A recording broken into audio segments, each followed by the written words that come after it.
Writer और आज़ाद journalist हैं। पिछले 3 साल से वो दिल्ली यूनिवर्सिटी के एनसी वेब सेंटर में गेस्ट फैकल्टी के रूप में पढ़ा रहे हैं। उर्दू के भी अच्छे खासी जानकार हैं। इसके साथ ही उनके आर्टिकल इंग्लिश, उर्दू, हिंदी के अखबारों में छपते रहते हैं। 2023 में आपको मौलवी मोहम्मद बकर अवार्ड और इंडिया टुमारो अवार्ड से भी नवाजा गया है। वही जेएनयू यूनिवर्सिटी से 2020 में उन्हें पीएचडी अवार्ड से भी नवाजा गया। आपका expertise area culture, politics of all Indian Muslim personal law है। Thank you.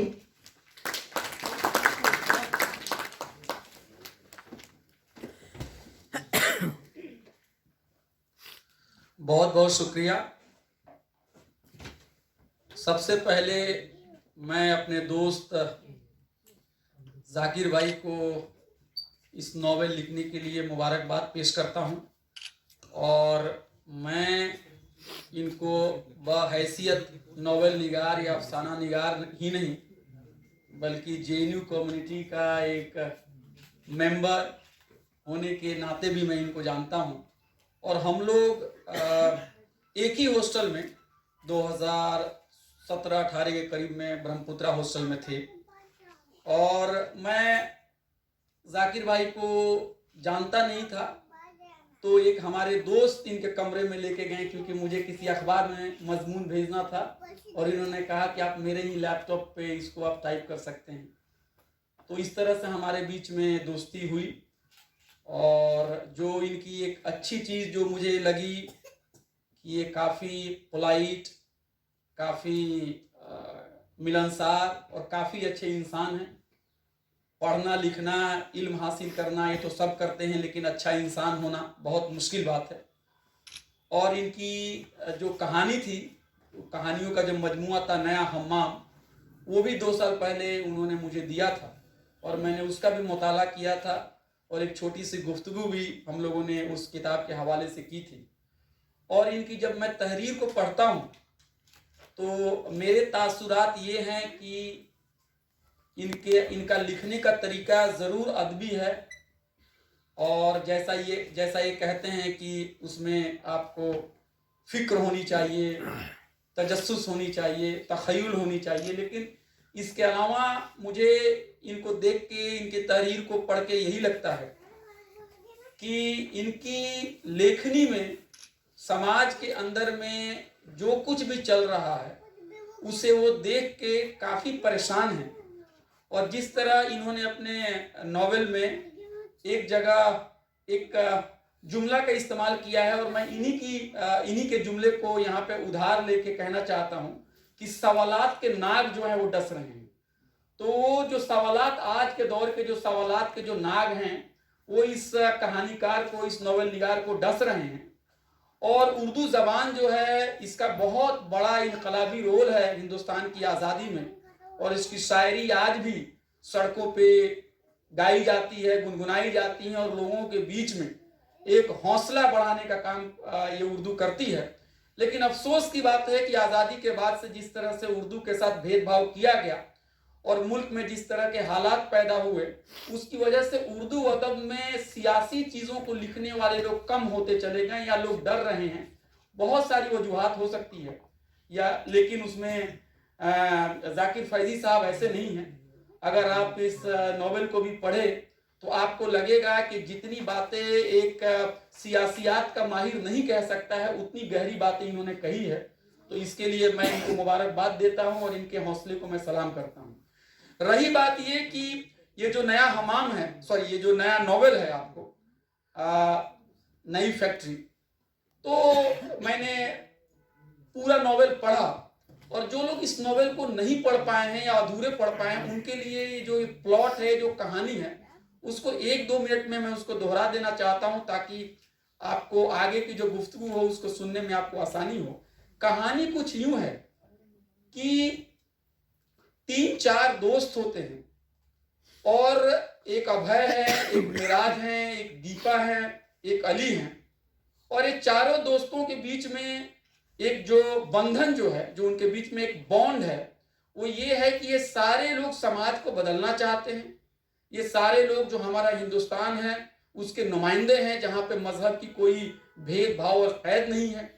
कोई इंसान जो है अपने आप को हिंदू और मुसलमान के तौर पे नहीं देख रहा है, उसके अकीदे बिल्कुल अलग हो सकते हैं, लेकिन मुल्क और मिल्लत को आगे बढ़ाने का उनके दिलों के अंदर में एक ख्वाब है और वो अलग अलग शोबे और अलग अलग पेशे में ज़रूर हैं। और उन्हें बाद में ये मालूम होता है कि बच्चों का अगवा किया जा रहा है, नौजवानों का अगवा किया जा रहा है, और फिर उनको बड़ी मायूसी होती है कि पुलिस, इंतज़ामिया, अफसरान, इंतज़ामिया के मेंबरान, सियासतदान उनकी कोई मदद नहीं करते हैं। और उसके बाद ये जो चारों दोस्त हैं अपनी जान की बाजी लगा के जो इंसानों का जो अगवा हो रहा है, बच्चों का जो अगवा हो रहा है, लड़की और लड़कियों का जो अगवा हो रहा है, उसके पीछे के राज को पता करने के लिए वो एक ऐसे मकाम पर पहुंचते हैं जिसका नाम है नई फैक्ट्री। और ये नई फैक्ट्री जो है एक जजीरे, एक आइलैंड में है, जहां पे बच्चों को पैदा किया जाता है, उनका कत्ल किया जाता है और उसके गोश्त को बेचा जाता है। और वो वहां जाते हैं, उनको भी बहुत सारी परेशानियों से दो चार होना पड़ता है, लेकिन उनके अंदर में एक हौसला है कि हम इस राज को बाहर लाएंगे, हम अपनी जान की बाजी देंगे, लेकिन हम दुनिया को बताएंगे कि क्या कुछ बुरा चल रहा है। उनकी बहादुरी और दिलेरी और जाबाजी की वजह से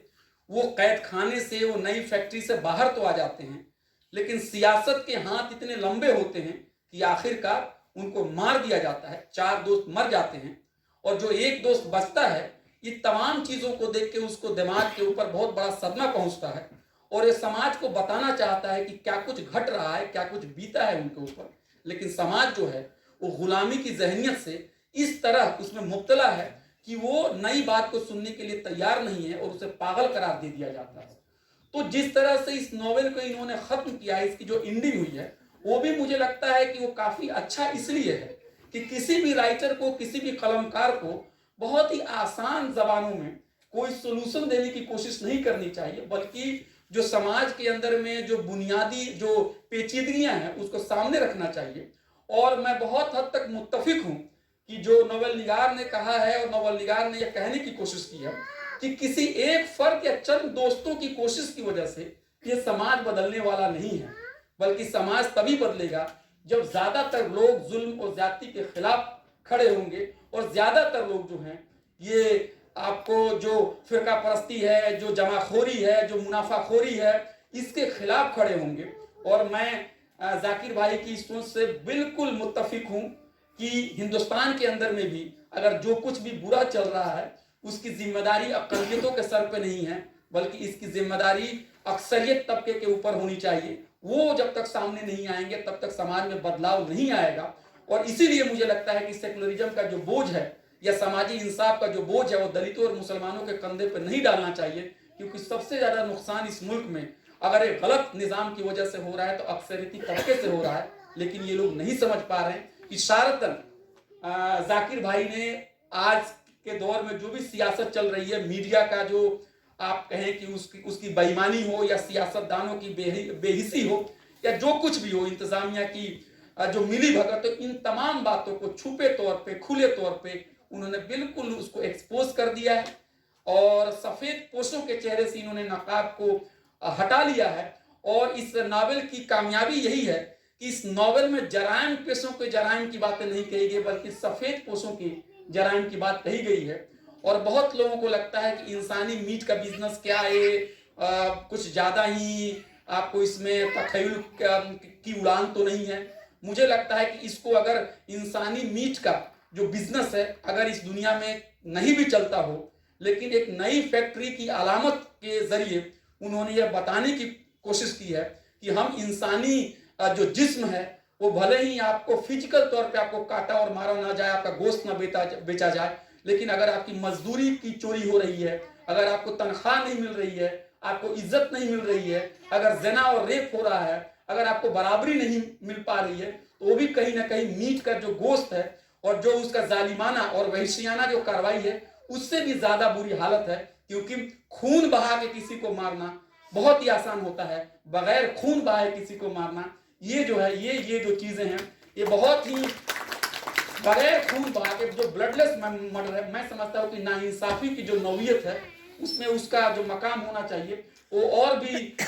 खतरनाक उसका मकाम होना चाहिए। बातें बहुत होंगी लेकिन मैं सियासियात का तालिब इल्म हूँ, तारीख का तालिब इल्म हूँ, तो मैं ज़रूर कहूँगा कि जेएनयू में जो उन्होंने जाकिर साहब ने जो 7 साल गुजारे हैं, उसका असर भी इस नोबल के कैरेक्टर पे बहुत दिख रहा है। उसकी जबान, इनकलाब जिंदाबाद और समाज के अंदर में परिवर्तन, और जो इनके जो किरदार हैं वो एक वक्त के लिए चैन नहीं है। उनको वो कहते हैं कि नहीं, हम आराम क्यों करें, क्योंकि हमको मुल्क और मिल्लत को आगे बढ़ाना है। मुझे लगता है कि जिस तरह से इन्होंने अपने कैरेक्टर के जरिए जो इन्होंने मुस्बत बातें बताई हैं कि हम लोगों को भी अपने प्यारे वतन को और अपने मुआशरे को आगे बढ़ाने के लिए अपनी जान की बाजी देनी होगी, और नई फैक्ट्री में जो बातें कही गई है उसको आप अलामती तौर पे भी ले सकते हैं, और जो भी बुराई नाइंसाफी है उसको हमें दूर करने के लिए हर लोगों की कोशिश करनी होगी। लेकिन ये कोशिश कभी भी इनफरादी बहुत दूर तक नहीं जा सकती है, इज्तिमाई तौर पे कोशिश करनी होगी। जो इनका जबान है,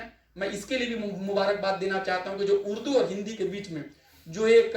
मसनूई दीवार पैदा की जाती है कि उर्दू के अल्फाज कुछ ऐसे होंगे और हिंदी के अल्फाज कुछ ऐसे होंगे, इस दीवार को भी उन्होंने तोड़ा है, और हिंदी और उर्दू के जो भी मकबूल अल्फाज हैं उसका इन्होंने बेहतर इस्तेमाल किया है। और कैरेक्टर को ध्यान में रख के उन्होंने कहीं कहीं जामा मस्जिद को जमा मस्जिद भी कर दिया है। तो ये तमाम चीजें जो है कि कैरेक्टर को देख के इन्होंने डिक्शन का इन्होंने इंतखाब किया है। तो मुझे लगता है कि हम लोगों को भी, जैसे हमारे जेएनयू में भी एक हिंदी और उर्दू एक ही सेंटर के अंदर में पढ़ाई जाती है, उस तरह से हमें भी मजहब और जबान की कैद से आगे निकल के हमें इंसानियत के लिए काम करना चाहिए। और मुझे लगता है कि आज के दौर में इस तरह की नोबल की जरूरत है, और उर्दू के अंदर में भी सियासियात की बात होनी चाहिए, तारीख की बात होनी चाहिए, और समाज में जो बदबू है, समाज के अंदर में जो सड़न है, उसकी तरफ इशारा करना चाहिए। हमें अपने जाती मफाद से ऊपर उठ के बेबाकी से अपने कलम को उठाना चाहिए, और हम सब लोगों के लिए जाकिर फैजी साहब एक मिसाल हैं। और एक बार फिर